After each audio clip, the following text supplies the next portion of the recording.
Welcome, everyone. I'm Julie Boyer, and whether you're listening to this on audio or watching us on the video, I'm so glad you've joined us today.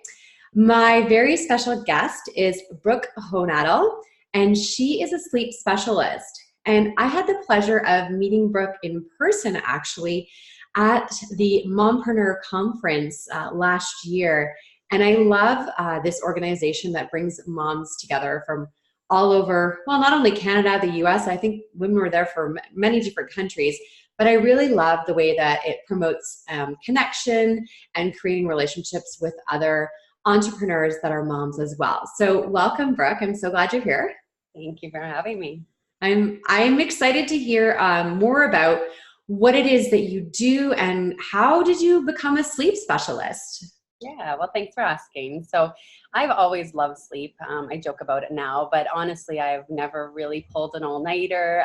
Even through school, I would study, but I would always go to bed because I always knew that I needed that sleep. And it wasn't until I had children of my own that my sleep was kind of taken away from me. And it took me a few months to really realize what that sleep deprivation meant to me as a human, as a wife, as a mother. I just couldn't function in the same way, in the same capacity that I was used to functioning. And it really took a toll on me, my mental health, my physical health, my relationships, just really everything. And it wasn't until then that I really realized the importance of sleep. I had kind of taken it for granted because it had always come easy to me. I always made it a priority, but it just always worked out for me. So once I was in that sleep deprived state, I really struggled and I really had a hard time with it. Thankfully, my story ended well. I was able to fix my sleep situation so that I could begin to sleep well as my whole family. But what I really realized throughout that whole process was there is a lack of information or lack of valuable information online to help us as moms or just as women or people in general to really give us the tools we need to help our behavioral sleep issues. Once I, started to realize that, I was determined to help people with this because it made such a difference for me in my life that I knew I needed to give other people this gift of sleep and allowing them to get their body back into that system of sleeping well. So I first started out working with families that had little kids that weren't sleeping well. But then, of course, once the kids were sleeping well, the parents would come and say, okay, well, what about me? So I became certified to work with adults. And as you can guess, it's very different, obviously, the things that we're dealing with kids versus adults. But it really all boils down to the same thing. And really what it is our bodies are meant to sleep. But a lot of times there's behaviors or habits that we do, maybe even without knowing, that are really getting in the way of our sleep. So that's why I started my business, Bedtime Beginnings, to get everybody to love sleep again. I really found it interesting that you mentioned about having to get certified to work with adults. It's true that most sleep specialists that I've met in the past are really focused on little children, babies, especially helping them to learn how to sleep. But you're really the only person I've met so far in this space that actually actively focuses on helping adults. And I think that's really, really important. I love that our culture is shifting finally to not having the badge of honor of not sleeping. It's like, actually, we need to sleep. So you're really in a great position right now to help a lot of people that not only do you have the skills to help adults that need to sleep, but you're at a time when we're finally recognizing that giving up sleep for even more than one day is pretty dramatic. And I had to laugh because I was like you in university. I slept.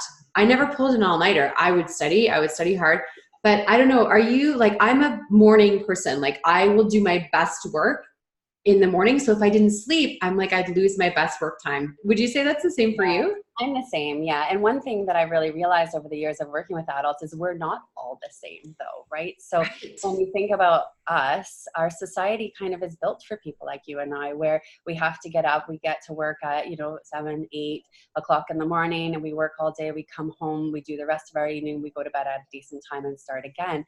But a lot of people, that's not how their body clock is naturally working. So they're really lacking the sleep because they don't physically feel tired until say 11, 12 at night, but then they can't get their optimal amount of sleep before their alarm goes off in the morning. So they're in this constant state of tired, right? Where they just aren't getting enough sleep on a consistent basis. So yeah, I'm very much a morning person. I love it. But my husband, as an example, he's not. He's the opposite of me, and he can stay up late and actually, but then he needs to sleep into like 9 o'clock to, really get the amount of sleep he needs. So it's tough when you're in a situation like that. That's so funny. Yeah, my husband's the same. He's a night owl Yeah. and he has to get up early for work. And I, on the other hand, don't have to get up early, but I don't need an alarm because I've gone to bed early. And one of the advantages for us is we homeschool, right? So one of the advantage for my daughter is she gets to sleep till she wakes up. And I mean, that's a whole topic for another conversation about kids having to be woken up every day to go to school, especially as they get into their teenage years, how hard it is on their system. But I mean, this is such a great conversation because it's something that we can talk about so much.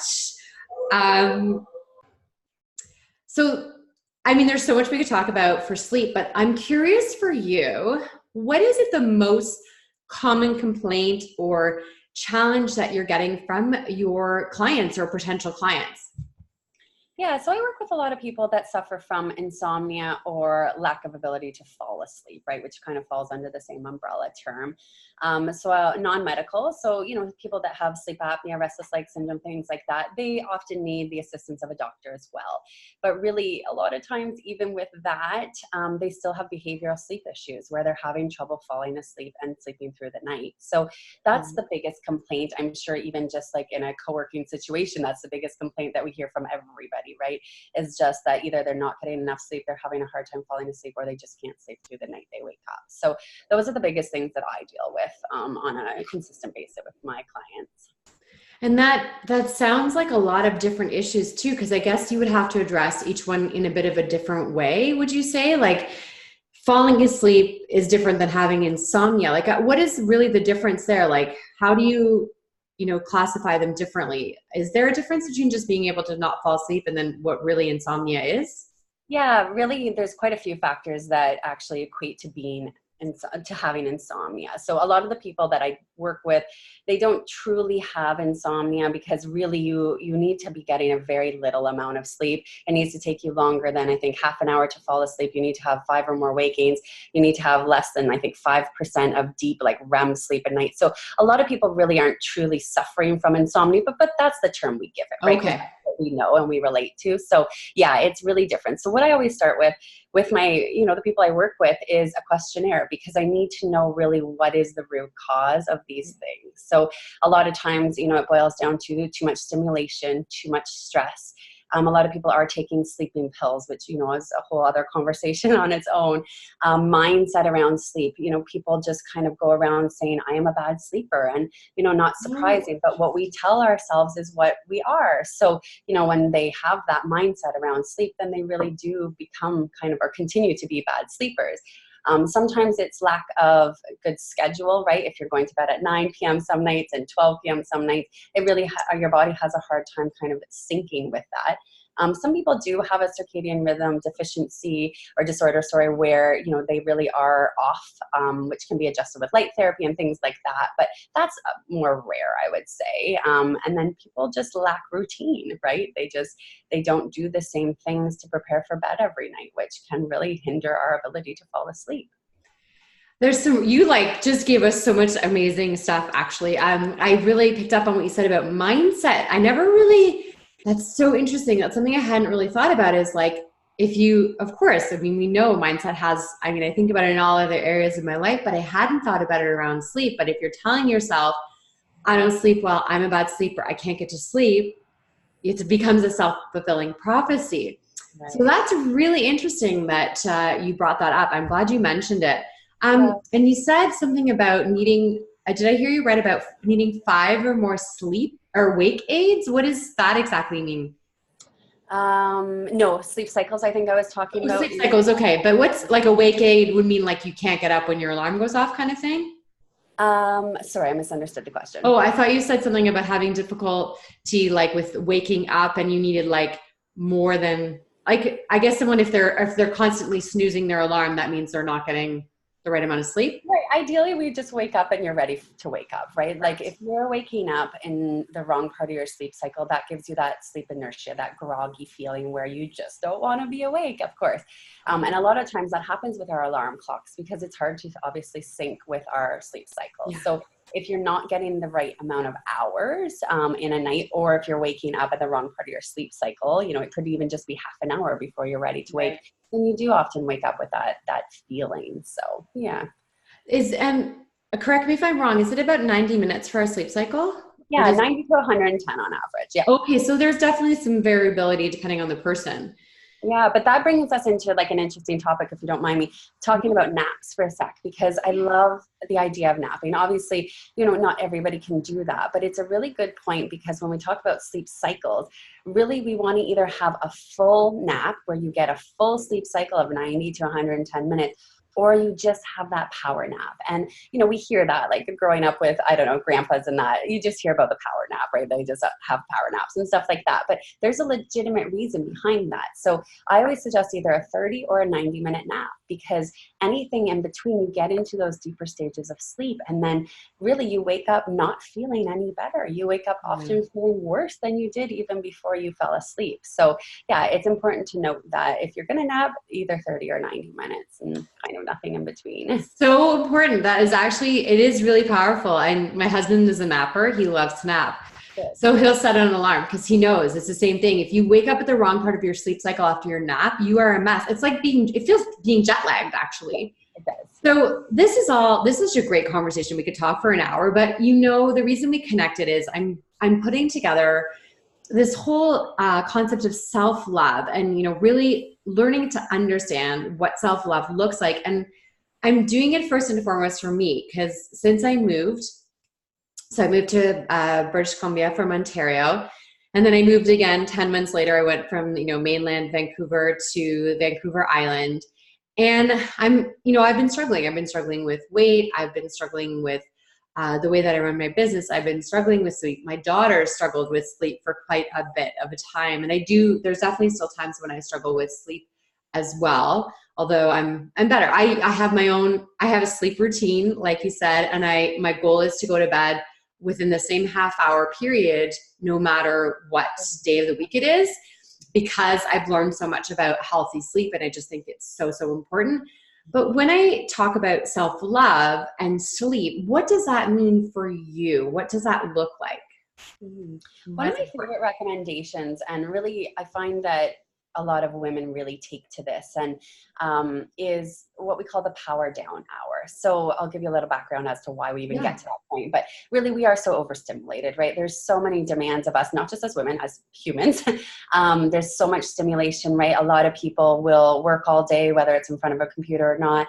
They come home, they'll check their phone for a little while, then they'll go on the TV, and we're just constantly being stimulated. So all that stimulation affects obviously our mind and the stress levels, internally, but that extra light just makes it really hard for us to fall asleep, because light really is the opposite of sleep, right? So we can't produce melatonin if we're constantly being exposed, especially to blue or bright white lights. So the power down hour really is all about intentional self-compassion. Wait, can you say that one more time? That was really powerful. Say the words that one more time for me. Intentional self-compassion. So I feel like I need to make a note for everybody about that. I love that. Intentional self-compassion. Continue. Yeah, it's so important. And again, that's why I said more for women, because I find that we just don't take the time for ourselves. We hear it all the time. Put you first, give yourself some time and give yourself a break and do some stuff for you. So the power down hour really is that. It's giving you permission to just have an hour, or whatever it works out to be for you, to wind down and prepare for sleep. So again, going back to our subconscious mind, we fall asleep easier and sleep better when our mind is prepared for sleep. So when we follow the same timing and the same routines every night, we can crawl into bed and easily fall asleep. On average, it should take about 10 minutes to fall asleep, right? And you kind of don't really remember it because you just end up asleep. So this hour of intentional self-compassion is that time where you do things that you want to do. So obviously we want to talk about low light, low stimulation, right? So it's not going to be watching your favorite movie, do that a little bit before, but reading the magazines that you never read, like calling your mom or your best friend and talking to her for a little while, having a bath, doing your nails, like things that, maybe we don't make time for, but that we still like to do.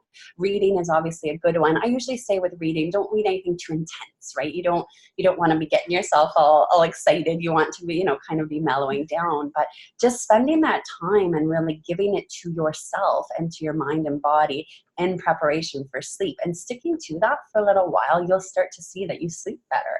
And then all the benefits, obviously, of giving yourself that hour of a break too is wonderful. That is so wonderful. I love that idea of the whole hour for yourself before bed, doing the things that you love. I do like reading actual physical books.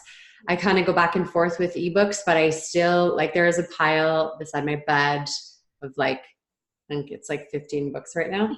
Not reading all of them at the same time, but I do like to physically read a book, even if it's just for 10 minutes, because it does help my brain turn off. So and then I always suggest, and teach their own, but I always suggest finishing off with some gratitude, because, what we know about gratitude. So, buy like a little dollar store journal and write down everything you're thankful for in the day. And I always joke it can be as simple as like getting a good parking spot, or the rain holding off until you got home, or whatever it is, right? It doesn't have to be these, huge things, but just being thankful for that. And it really helps to put your mind in a positive state before you fall asleep. So it can be beneficial too. Okay, so I just so everybody who's listening knows, I did not ask Brooke to talk about gratitude. This is so great. This is literally, I mean, this is one of my, absolutely the very last thing that I do before I go to bed is I write in my gratitude journal. It is such a habit for me. It is like ingrained. I've been doing it for pretty much 8 years straight. Oh, wow. Good. 2011, I picked up the habit more regularly again. I've been doing it off and on for years. And that is, to me, like I always talk about the bookends of the day with gratitude, right? So you start your day with thank you for this gift of another day, and you finish your day with your gratitude. And I love what you said about don't make it complicated, right? Keep it really simple, but it puts your mind in such a good place. We just talked about mindset, about mindset around sleep, and that ending with gratitude is such a perfect thing to do. Yeah. Well, it's so easy to get caught up in all the negative, right? And the stress of it all. So yeah, ending with, oh yeah, I had a great day, or whatever it is perfect. What I love too is when you've written a lot of gratitude journals is you can go back and look at your life technically through rose-colored glasses. So even in the hardest times, like, even in the hard times, I still do my gratitude journal, because you're looking for what is working as opposed to what's not. And then later you go back and you're like, wow, this, I remember this in a different way now. So well, I know what I would say is my number one change you could do tonight if you wanted to improve your sleep, but I want to hear from you. I mean, if those who are listening or watching just wanted to make one change to improve the quality of their sleep, really starting this evening after they've listened or watched, what would you say to give a try? Yeah, I would try and turn off. And, we hear this all the time about the electronics, but I really would suggest that if there's just one thing that you can do tonight that doesn't seem that, big of a change, I would try and turn off your TV sooner, turn off your iPad, turn off your cell phone, whatever it is, even half an hour earlier, because it's just going to help your mind relax. It's going to help your melatonin be produced. And we need that to fall asleep. So, over anything else, I would suggest that, I kind of feel like a broken record because that is what you read online and that, but it's on there for a reason, for a good reason. So yeah. That's a great place to start. Now, if people want to connect with you, follow you on social, what's the best way to do that? Right. So my business is called Bedtime Beginnings. So I'm on Facebook, Instagram, the works. My email is Brooke with an E at bedtimebeginnings.com. But yeah, I always offer free 15-minute evaluations. And I do that because I always feel if I can solve somebody's problems in 15 minutes, then they don't need to hire me. There's nothing right to hire. So I always offer that because sometimes it is just a little tweak and you just need somebody to kind of point it out. And then you have that aha moment and it makes all the difference. So I'm always happy to do that. Really, I started this business because I truly believe the world would be a better place if we all just slept more. So if there's anything I could do to help people sleep more, I'm in. I love that. And does geography matter? Time zone matter? Do you work through the phone or through Zoom or Skype? What's your modus operandus? everything. I worked with a man in Kuwait a few months ago. I had a family in Brazil. So no, it doesn't matter. Obviously if there's a time difference, we just have to negotiate what works best for people. So we're not working in the middle of the night. Yeah. But yeah, no, with technology now it's wonderful. You can work anywhere and with anyone. So Oh, that's so great. I love that. I love that you've embraced technology and you're helping people all over the world. So that's really fantastic. So I just want to say thank you so much, Brooke. I learned some wonderful things. I love some of the language you used as well. That was really powerful. Just about our mindset and taking care of ourselves, the self-love, the compassion for each ourselves. I know, especially as women. So really just want to say thank you so much, Brooke. thank you so much for having me, Julie. That was wonderful. All right, thanks.